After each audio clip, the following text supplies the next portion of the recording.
Hello and welcome to today's podcast. I'm Susan Guthrie, your host, and today is a big day. I'm so excited. You can see, for those of you who are watching the video version, you can see the book here on my virtual background. Today is the day before the launch of Dr. Elizabeth Cohen's first book. Yay, Dr. Elizabeth. Thank you so Oh, much for your support, Susan. We are so excited for you. It's like, I'm really excited. And I couldn't do this. I really couldn't do all of this without all of the support from the community, that we have of people who believe in divorcing in this positive way. And I couldn't have actually written this without going through my own experience and my own pain. So it's a very tender moment for me, this book coming out. well, and it's, coming out after having gone through a year plus of COVID and all the emotional trauma and drama of the time we've gone through. You and I have done several episodes on the psychological impact, in our most recent episode, which is still going crazy on the downloads, was the one that came out right at the anniversary of COVID and the year of trauma that we've all gone through. And this is such a wonderful, happy, exciting moment. It's been in the offing. I've known you had your book coming for months now, but here it is. So everyone, today this episode is airing on April 19th. April 20th is the day the book comes out. You'll be able to get it in your hot little hands on the 20th. But you still have time to go pre-order it. For those of you who are listening on the 19th, go to Dr. Elizabeth's website and you can pre-order. And you want to do that because there's a special three separate programs, isn't it? Yeah, three separate programs that she's doing just for people that pre-order the book. It's 3 free programs. So hurry up and go over and pre-order it. Well, you have 24 hours to do it, everyone. It's so exciting. I feel like if I could have some fireworks or something, I would do that. Yeah, exactly. Yes, we need that confetti bomb or the confetti gun that goes off, because this is truly, this is a big moment, and it's your first book. I suspect not your last book, but there's something, every author that I've ever spoken to, and I've been an author of chapters in books, but I haven't written an entire book. Everyone that I talk to who has written a book says it's akin to, having a baby. It's a lot of work, it's a lot of time, and it's a lot of effort, and then a joyful, happening, but not without effort. So you should be very proud and excited. I am so happy and excited for you. And I know the book, I'm excited for everyone who's listening and for everyone who's going to read the book as well, because one thing I want everyone to know is I have read the book. I was one of the lucky people who got to preview the book. I just was looking at the website and I saw myself there. I have my little quote, which is an honor. It's an honor to be able to tell people about your book, because as a divorce attorney, I have always recommended reading to my clients. I've always recommended books. Our friend Ben Heldfond and Nikki DiBartolo's book is one of my favorites. Our other friend, Gabrielle Hartley, Better Apart is always at the top of my list. Jill's book, Jill Scherer Murray's book, Big Wild Love. I love the books that help people. And I'm going to tell you right now, Light on the Other Side of Divorce, Discovering the New You is right there on the top of my list. It's going on the website. It's going on my reading list. It's going to be required reading for my clients. And that's because everything about it is what I want people to know about the divorce process. In fact, you have a quote on there about, you're talking about the phrase, a marriage is broken, or it's a broken family. And you say, rather than making you broken, divorce can make you whole again. And that's what this book is about. I read that and my heart came back together, right? You see I always makes me so sad when I read broken family, and just that phrase. So is that why you wrote it? Oh yeah. Well, Susan, thank you so much for reading that. I have chills every time I read that divorce can make you whole. Because I wrote this book because I felt so broken when I was facing a divorce, and I opened my laptop and Googled, divorce recovery. This was 10 years ago, and there was nothing. And it sent me the message basically, if there's no book like my book, then I must not be able to heal. Otherwise, someone would have written a book. And so I want people to know that not only can you heal, but you can go past just the wound, covering the wound with a band-aid. You can thrive.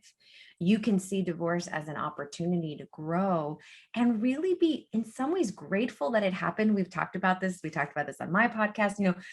All the people I've interviewed who've gone through a divorce say, I wouldn't be where I am now unless I had gone through it. And of course, you don't see that while you're going through it, which is why you need the coaching and the guidance of my book. But you can get to that point. But we both know you can also get into such a stuck point where you think your life is over because of the divorce. And you've done everything you can not to get the divorce and not Yeah, go down that road. We spend so much time dreading the process, and nothing that we're going to say is going to say that it's not a difficult process, exactly. but knowing that the book, the title is so perfect because there is a light on the other side of divorce. It may only start to peak out during the process, Mhm. but it's there when you're done. We know it. We are people who've been through it and who have been through it with hundreds of other people, if not thousands. I hate to say Exactly. by now. You know, I know, I think that's true. Thousands probably. I think about, this book being on a shelf in the library, for the parent who is like I was, schlepping my kids to the free, library hour with, story hour, covered in, food soaked clothes and not sure if I've showered, just trying to get through another day. And that person just sees out of the corner of their eye the title of the book, because that is what, as you said, I want people to understand that. Of course, I'm a therapist. I deal with trauma. We deal with pain. There is pain, but there is also opportunity. And I don't want anyone to feel like your life is over, because it is so far from being over. In fact, I would want to say, and I talk about this in the book, fighting for a relationship that isn't working, that is ends your life. Not finally either accepting you want something different or accepting that your partner wants something different. That is living in reality. That is the first step, right, of moving into what we want next. We were just talking about this with COVID.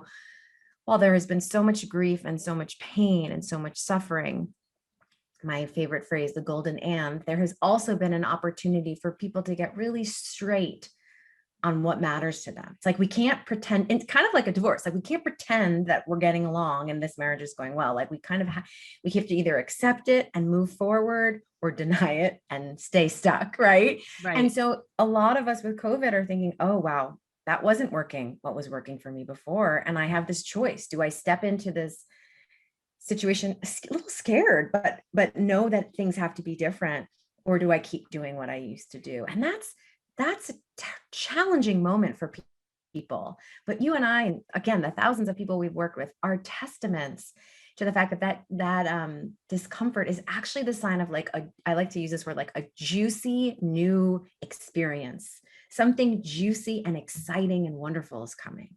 So don't think that the fear of getting a divorce or the pain of it is somehow something that should hold you back from it. What if you saw that as a sign that you're about to leap into something amazing? Right. And it can be hard to see at that moment in time. And you were talking about this difficult choice that you hit a moment in life where it's either stay in this stuck place or leap into that unknown. And you went through that, and you tell Yes. the story of that moment. And I just wonder if you would share that, because I think that will really it touches me every time I read it in the book. I Mm. saw it again on the website today, and I was just like, wow, it's that I remember that moment for me as well. So, but yours is very eloquently put. So if you would share that. Yeah, sure. So I separated from, well, I was taught by my therapist actually to say this appropriately. So I kicked my ex-husband out. I, we didn't separate. It was something I had to do due to his alcoholism at the time. And so I took that very brave move, which is why she has me kind of switch my words, because words do impact how we feel. And I had so many stories about what he had gone through because of his disease and what had happened with our family. And um, I I could tell them for days. I mean, I could just tell them for days to people. And I remember sitting in the playground one day, and someone asked me, "Oh, I haven't seen the kid's dad. Like, where is he?" And I just decided to regale them with all of these horror stories. And I noticed as I was telling them that I felt, vindicated and excited, like I was putting on a show. They were tearing up. They were getting emotional. And I finished the stories, and it was over, and I felt like crap. And I thought, wait a minute, I just that was me in the story. Like I wasn't telling you a story in a book. That was my life. And I realized in that moment that I had a choice. I could either continue for the rest of my life telling those stories, and they were real and they were hard and they're dramatic, or I could figure out how the hell did I get here? And how do I make sure that that doesn't happen to me again? And in that moment, I just had this tenderness to myself of, instead of like telling these horrible stories in a way, kind of belittling myself a little bit, I was going to switch that over to being compassionate to myself and gently, lovingly figure out how did we get here, and how do I prevent that from happening again? And, when I say, how did I get here? What did I do? I've shared with you and Ben and Kate on the podcast, the live stream Live that we stream. do. Yeah, that's so wonderful that, I realized, I was on my hands and knees begging my ex-husband to stop drinking. I was I was on my hands and knees. And so at that moment, I thought to myself, okay, he has a disease, but who's lost their mind? I'm a grown ass woman on the ground. And so I had to figure out how did that all happen? And it wasn't all because he was drinking, right? That would have been an easy way to say it, or because he was, give him a label. There was something going on for me. So I gently, very gently, not judgmentally, started looking and trying to understand myself and all of my feelings. And you might be surprised, maybe not, if any of you have been in therapy or a therapist listening. Like, you'd think as a therapist, I knew what I was feeling. I did not. I had a lot of work to do on myself because I was in the job of taking care of others, not looking at myself. So that was really a moment where I thought, wow, I've got to put the focus on myself. Yeah, I remember reading it, and you had the line about you could see your tears because you were on your knees, and you could see Yeah. your tears hitting the hardwood floor. And it was like, and I just, there's something so just eloquent in that about what that moment of despair, but it's also when the switch flips, when you Exactly. move to the other side of that person. It's Yeah. when you change and become the Well, person that's a who good can move point. forward. That's a good point, Susan, because so many people had said to me, you can't change him. I think I had been going to support groups telling me that I couldn't change him forever. Like, I had heard the words, but there was something about that moment where I, was crying and begging him because we had to it was because we wanted to sleep train our baby. And I was just like, please don't drink tonight. Please don't drink tonight. We just need to be able to sleep train the baby. And I thought, wait a minute, like, I've lost it. Like, I, and it chokes me up to think about just how um, disconnected I was from myself, and how desperate I was. And so I know that feeling. And it's kind of miraculous that that woman who was sitting on, on the floor begging is sitting here today talking about this book. But I'm an example of what you can have after, such a painful experience. Yeah, I am too, and that's why so much of your story resonates for me as well. And I think for the people who are listening, and one of the most common feedback comments I get from listeners is that they get hope from listening to the episodes or watching the videos, because so many of my guests have been through the experience and have been there, have truly, and share that they've been there. And then they Yeah. see where they are today or where they are at the time of the interview. And I've comment after comment after Mm, email after, message saying, thank you for just sharing your own experience, because I look at the person you are today. I look at the person you are, Dr. Elizabeth, today, and it's hard to imagine you on your knees crying and begging your husband to stop drinking or not drink that night. yeah. And, Yeah. but you can, and, you can move beyond that. And it's in that moment when you shift to the other side that you start moving toward the light on the other side of divorce. Exactly. And I want to point something out, which is that this book is about how to transform yourself based on research supported strategies and ones that I use as a therapist and that I use myself. I have shifted deeply. Guess what? He hasn't, but I still have. I want to be very clear. This is not a book about how to get another person to change. This is about how to change you and how to move and how to be okay with them being exactly who they are. I think there's this expectation. I don't know, Susan, I imagine with your clients too, you hear this of, I would just be okay if they changed. Right. And no, we're going to help you be okay. And I tell this miraculous story in the book about how forever I wanted my ex, because I kicked him out when my kids were like 6 months and 2 years. I had forever wanted him to say, thank you for everything you did. I can't believe how much you did. I just wanted a lot of gratitude.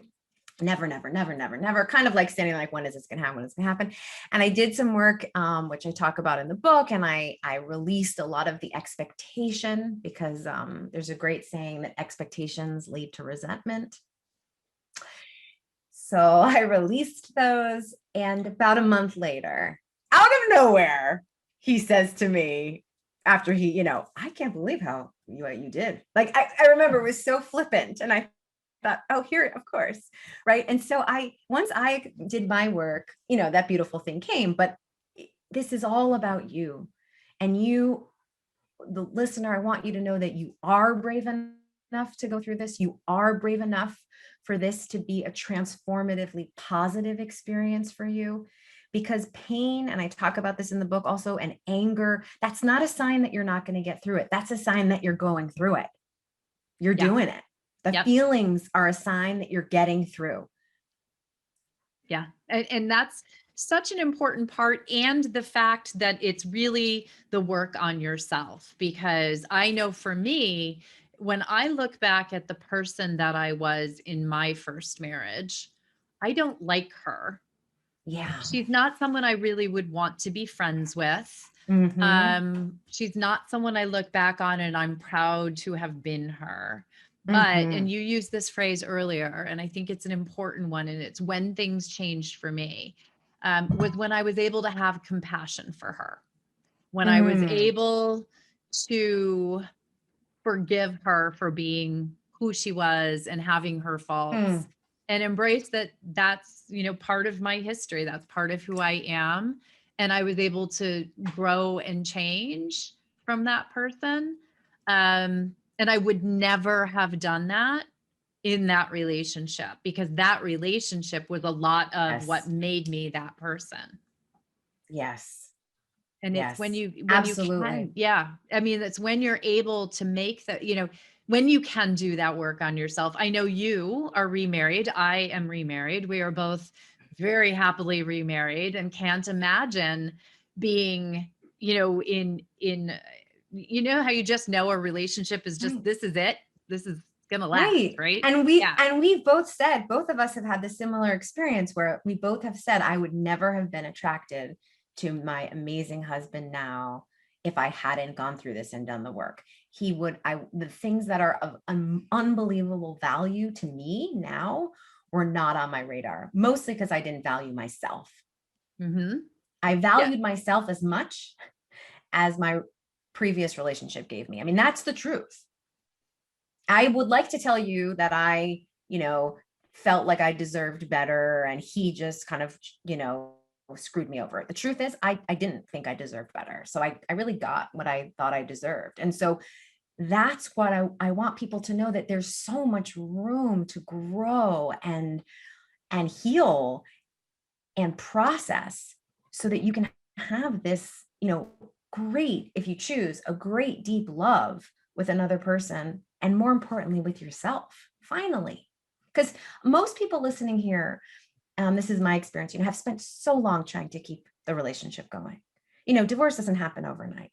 You and I've talked about this, like you twist yourself into a pretzel. I was on the floor. You do all these things, right? Yeah, it was just, yeah. I mean, And you will go yeah, through like gymnastics to try and make it work.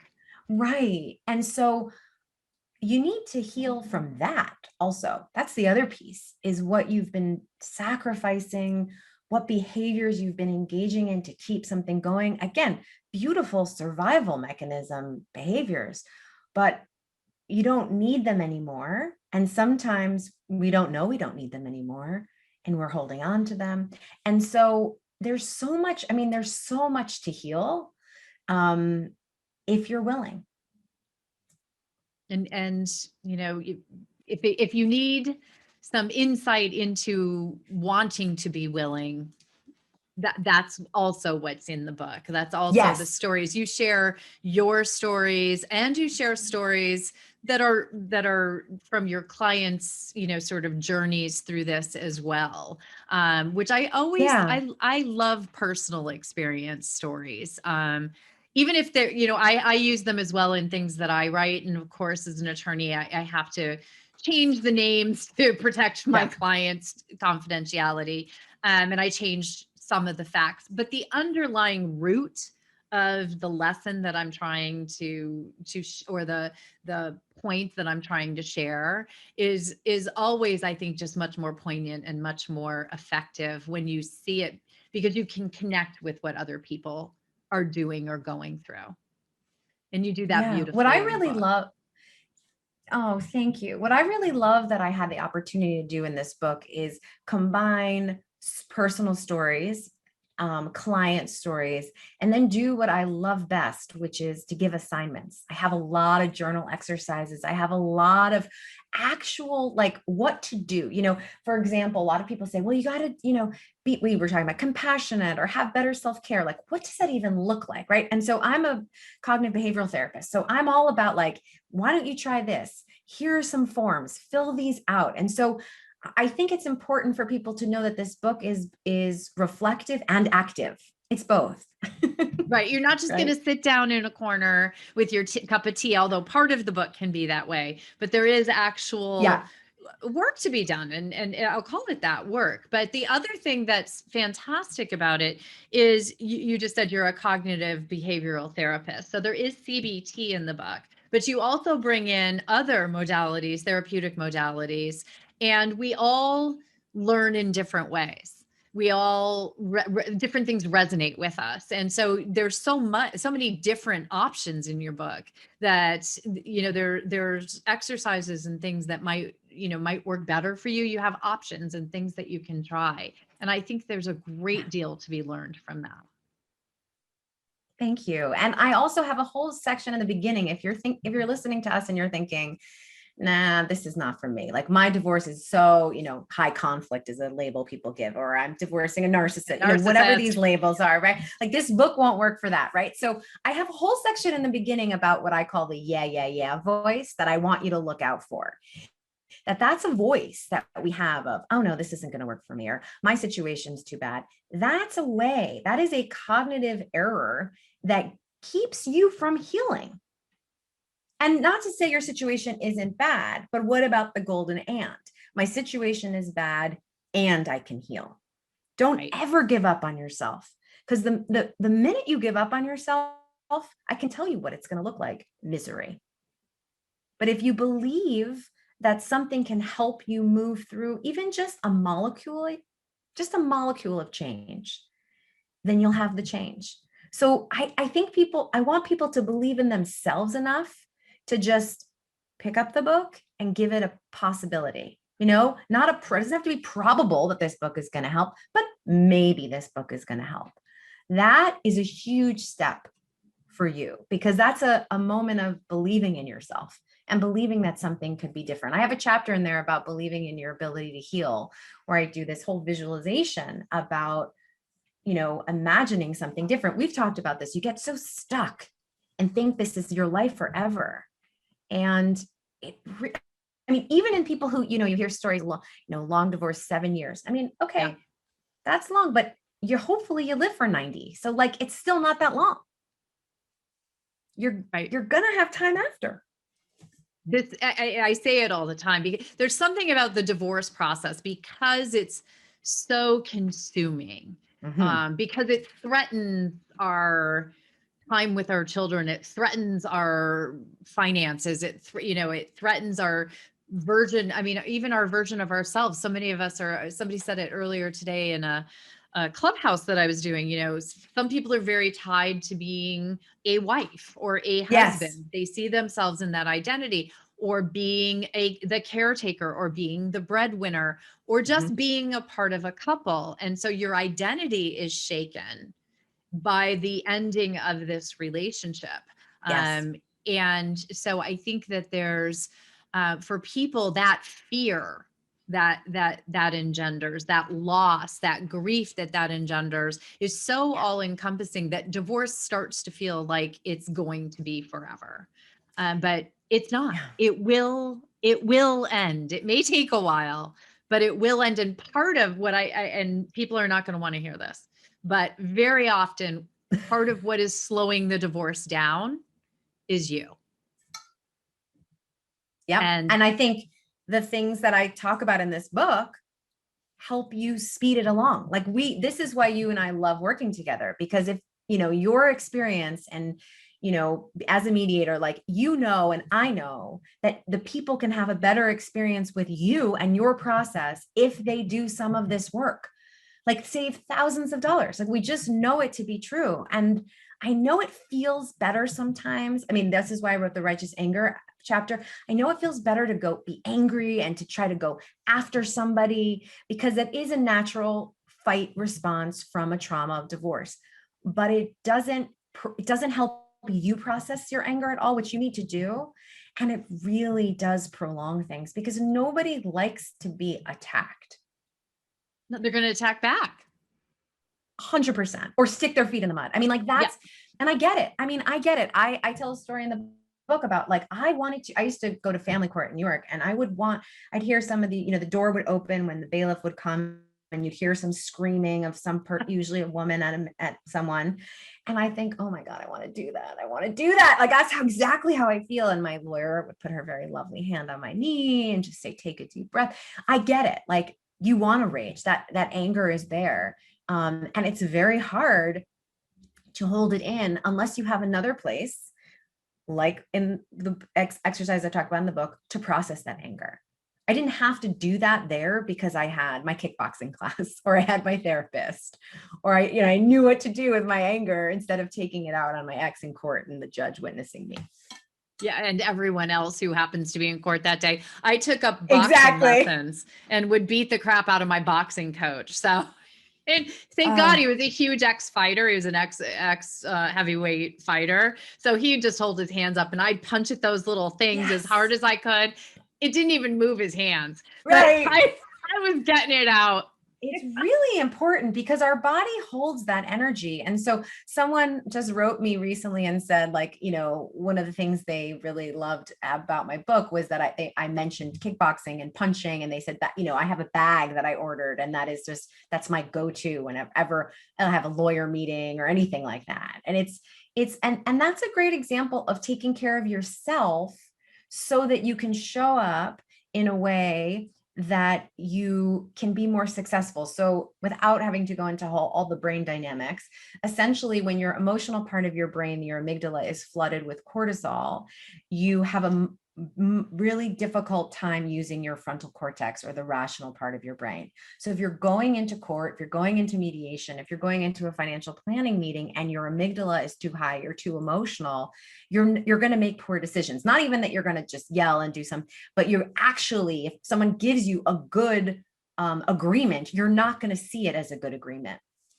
You don't, I think that's such a significant factor. I learned that practicing for 31 years in this field. And I learned that on one of my podcast episodes when I had Dr. Anna Kabeka on, who's a specialist in hormones and the reaction. And it's when we're angry and we're emitting cortisol and all of those anger and fear, flight, fight or flight emotions, we literally cannot think clearly. We cannot do it. It is not that, oh, I'm just upset and so I can't think. You can't think clearly.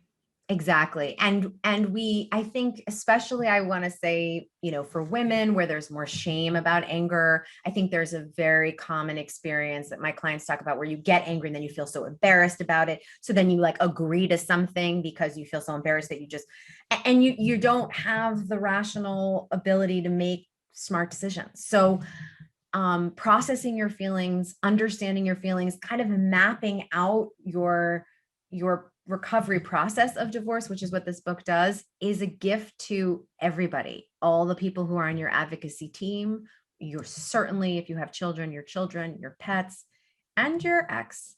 And I just want to say, I know you don't want to be with your ex. Trust me, I don't want to be with my ex anymore. But there was a point where I did. And they're a person. And if you can show up kindly and compassionately, you will get way more than you could ever imagine. And how to do that without sublimating your feelings, the only way to do that is to process your feelings, which is what I try to help people do in the book. Well, and very successfully, I will say. So I know, many people, because it says the light on the other side of divorce, I don't want people to think this is a book to pick up on the other side of divorce. This is actually best picked up at any point before the divorce is the other side of divorce, but most effectively like day one or before, even when you're on your knees crying and begging your ex to do something. And I would even say for those, I know, I was thinking about that. Like, it's not just once the ink dries, like that's not the name of the book. The point is that it's about having hope that through the divorce, you will be okay. And even if you're considering divorce, our good friend, Kate Anthony, should I stay or should I go? Pick up the book, look at the book, really think about, oh, this is the process I'll have to do if I go. Am I up for this? Do I want to do this? What would that look like? Because I think the should I stay or should I go thing, it's like the go, it's like an abyss. It's like this cliff, you don't know what's there. But if you know that, oh, this is the recovery program I would do to move through it, the healing, okay, then maybe I could do that. So I think it's at all stages. People also asking, like, I've been divorced for a long time. Would it be helpful? I mean, I think if you haven't processed these feelings, it's deeply helpful. I mean, I don't think it's ever too soon or too late to learn and heal and grow. And I have done these exercises repeatedly throughout my life, even though in my divorce, I tell a story in the book about when COVID happened. We decided to leave our apartment in New York City and go to our house in Pennsylvania. Somewhat abruptly, I guess. Yes. I mean, it was abrupt. And one of the kids said to me, like, did you tell our dad that we were leaving? And I was like, oops, I forgot. Right. No, I didn't. And so I had to do a lot of work on that myself. So, right. So we're constantly being faced, if you have children and with your, and even if you don't, if you have joint property and joint love that you had once, so it can never, we're always working on these practices. I work on them still. Oh, I mean, your ex will pop up when you least expect it. I can tell you that. Mine, I didn't have children with my ex-husband, but we have mutual friends. Mm-hmm. He adopted my university sports team. So anytime Mm-hmm. Michigan was just playing in the Right. NCAA, and all of a sudden my text was going off because he had adopted my teams. I think that's such a significant thing for people to understand. And when you say that the book can be picked up at any time, I'm now thinking when we get back to the world where I start going back out to public events, what happens when you're a divorce attorney, and maybe this happens for a therapist, when you're a divorce attorney and you're at a cocktail party, say, and you mention that you are a divorce attorney, you will hear everybody in the room divorce story. Mm-hmm. And most of the time, it's a divorce story that happened years ago, but people are still in that moment in so many cases. And I'm going to start whipping out your book. I'm going to be like, Awesome. Here you go. you know, here, It's perfect. you Right. know, Because what I love about that idea is that from having read the book that by following the techniques and by trying and turning the focus on yourself, like you don't have to be stuck like that anymore. Like you now know, which is so cool, and I know this too. Like when you see someone in the struggles of divorce, I used to think that's just what it was, but no, no, no, you're just not at that amazing place yet. How do we help you get there? get there. For all of you. And I don't want anyone to think my situation is too bad, my ex is too difficult. This has nothing to do with your ex. You can get to the light.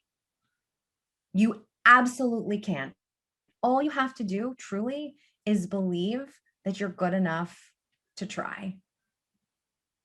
And you will get there. And that's that story of hope. That's what the light on the other side of divorce is. And Yeah. I that's why the world is a better place as of tomorrow when your book hits the Yes. bookshelf. So I'm so excited. I do want people, so you and I have some fun this week that's Yes. centered around the book. So let's make sure everyone knows about that. Yeah. This Wednesday, we're doing a fun event with our friends. And the VIPs who sign up are going to get a copy of the book. Do you want to tell people about doing divorce differently? Yeah, so we have this super exciting event coming up. It's a live event on Wednesday from 12 to 6 with the leading experts in the divorce world. And we're all dedicated to doing divorce differently. And Susan is our trusted and beloved moderator for the day. And we're going to be covering all aspects of divorce. So we're going to be talking about the financial struggles of it. We're going to be talking about legal parts of it. We're going to be talking about co-parenting. I'm going to be talking about the emotional healing of it. We're really going to give you a comprehensive kind of boot camp, if you want to think of it, to help you see, as we're talking about, that divorce does not have to be, you don't have to sludge through it. You can actually thrive through it. And we have amazing opportunities. Susan mentioned that there's a VIP option, and there you get an amazing basket of wonderful books. My book in there. There's some books by our friend Ben and Ashley Nicole, who's a wonderful lawyer. And then also if you get the VIP, you get to have an hour lunch with us. Bring your own lunch over Zoom and really get one-on-ones with us in more intimate way. So I'm super excited about that. And then the next day we're talking, it's 6:30 Eastern time, Shakespeare and Company, which is a wonderful independent bookstore in New York City, where I have to say I spent my childhood reading books there. I love that. So it's a very special place for me. Susan and I will be doing a book launch, book opening for the book. And we'll be talking there about ways that we can, how to heal yourself to make the whole experience of mediation better. And I'll be reading parts of the book. And I really hope you can join and support the small bookstores, because especially after COVID, they've really been struggling so much. So it's going to be an amazing week. And as Susan mentioned, if you go to my website now, you can get enrolled in 3 free workshops, one on living in the afterglow, which is after divorce, one on co-parenting, and one on dating again. Oh, and I forgot to mention, yeah, Bella, right, exactly. So we have the most amazing keynote speaker, which is Bella, who's in charge of the Smart Dating Academy, who has been on your podcast and is just, I mean, the best. She's And like she's number one Bella. on ever, and she's amazing. So she'll be doing the keynote. So we're talking about dating too. There's so much packed into that 6 hours. I can't even tell you. So I'm sure Susan will have links, but I'm so excited to do all those events with you. Yeah, this is a pretty great week. I'm pretty excited for this week. So, It's and a that's changing week. It's going to yeah, change the way we look at things, I hope. it is. And anytime we all get to do something, I mean, the thing that I love so much about the Doing Divorce Differently event is that, we are bringing together, you talked earlier about doing the book with the support of your Doing Divorce Differently community. I mean, these are our people. These are all professionals dedicated. We spend our days trying to change the face of divorce. And I mean, we just Yes. have, it's Michelle Dempsey Multack, Ben Heldfond from Our Happy Divorce. It's Ashley Nicole Russell, who's one of the leading collaborative attorneys in the country, our own Dr. Elizabeth. I am there as the moderator. You. Somebody said to me, "Oh, Susan, we want you to moderate. You're so good at it." And I'm like, when you sit down with 5 of your best friends and have conversations, Exactly. I don't know that you're going to call me a genius moderator, but I'll take it. And then icing on the cake, anytime Bella Gandhi is in the virtual room or someday, hopefully in the real room, it's a better world. And then I do want people to know the Shakespeare and Company event is also virtual. So I Yes. can drop Right. links there will be links in the show notes so that people can Great. access both of those events. You can also register for Doing Divorce Differently at doingdivorcedifferently.com.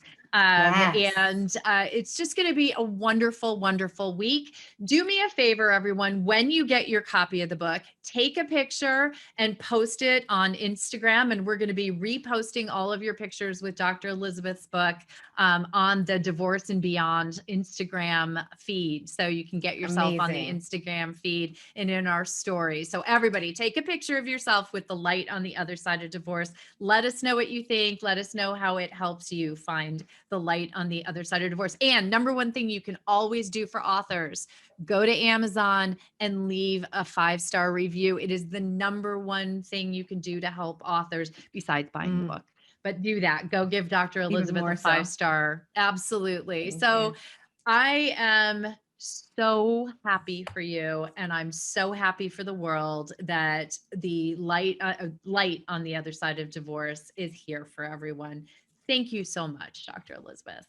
Thank you so much, Susan. I'm so happy to have been here. It's going to be a great week, everyone. Yay.